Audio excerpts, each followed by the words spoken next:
Public safety, as we define it in Canada right now, it doesn't simply exclude us as Black people.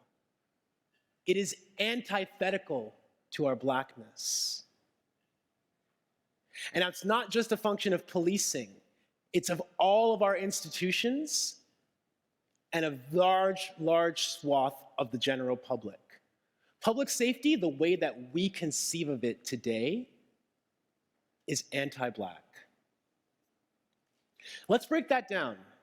Okay, let's think about one of the major fundamental underlying ideas of policing. And that's the idea that really, in order to keep the entire public safe, the police need the ability to hurt individual members of the public. That might sound like a weird way of saying it, but if we are actually honest, that's the truth. But let's go further. In order to really keep public safety, the police actually need to be able to kill individual members of the public without consequence. That's what we're talking about when we talk about public safety in Canada when it comes to the police. They need to be able to kill in order to maintain your safety. So, who do the police kill? In 2015, my colleague Wendy Gillis at the Toronto Star wrote a piece entitled, "How many Black men have been killed by Toronto police? We can't know." Now, the reason that we can't know is because the Toronto police do not keep statistics about how many Black people they kill. Neither does the Special Investigations Unit, which investigates police brutality in Ontario. Neither does the ministry that oversees the SIU and the police, and neither do Statistics Canada. So none of those agencies keep information about how many Black people are killed by police. Wendy Gillis had to do it by using the available SIU information and cross-referencing it with news stories. So what did Wendy find? In a period between 1990 and 2015, the Toronto police, just the Toronto police, killed by shooting 51 people. Of those 51, 18 were Black men.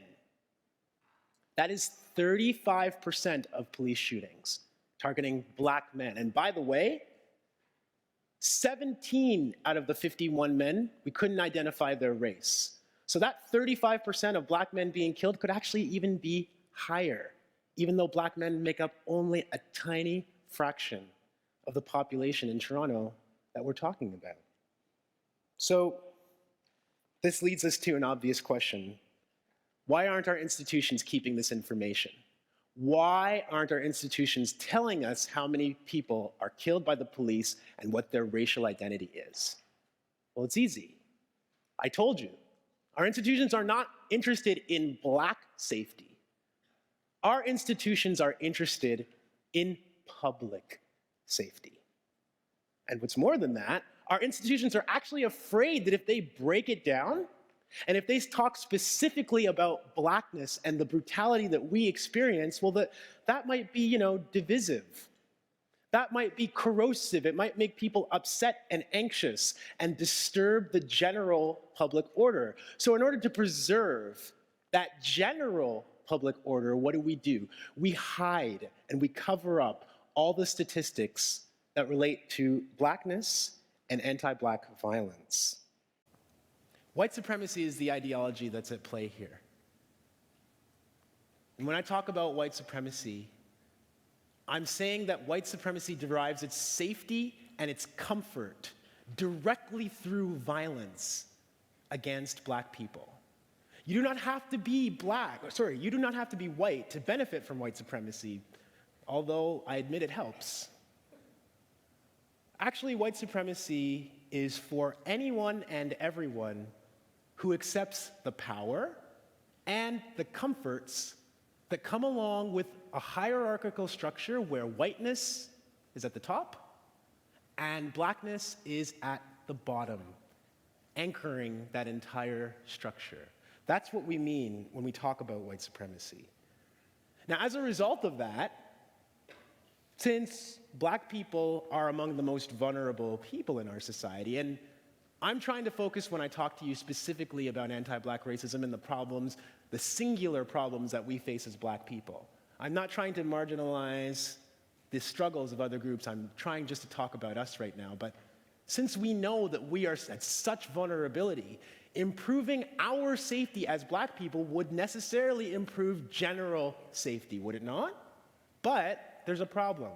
That idea of focusing on us and improving our safety, that idea is threatening to white supremacy. Let me explain what I mean. I talked about the police shooting black men disproportionately and killing us. The easiest way to stop police from killing black men with guns is to take those guns away. Now, some of you in this room who are listening got nervous when I said that. Why did you get nervous?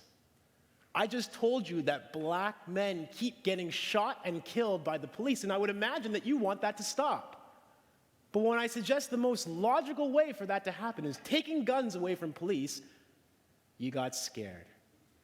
I should imagine that some of you in this room got scared because you started thinking to yourself, but wait a minute. If the police don't have guns, that will make who? Oh, everyone unsafe. I actually think it would make me much more safe as a black person, but you're thinking about everyone. And so in the name of keeping everyone safe, it's better to have guns in those police's hands, even if they end up disproportionately killing me and my people. Saying all lives matter is actually a way of saying that there's nothing truly special about being black. I disagree. We have endured a very special kind of terror across centuries, and yet somehow we are still here, and more than being here and surviving, we intend to be liberated. We intend to thrive and to become free and safe. That's our goal. Black safety means keeping us together with our families. Black safety means keeping us in school.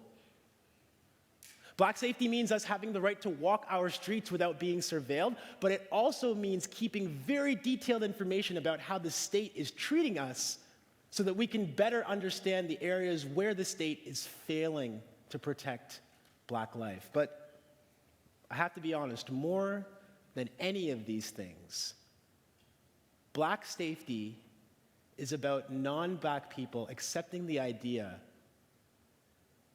opening yourselves up to the possibility that we are not actually the most dangerous ones, but that you are.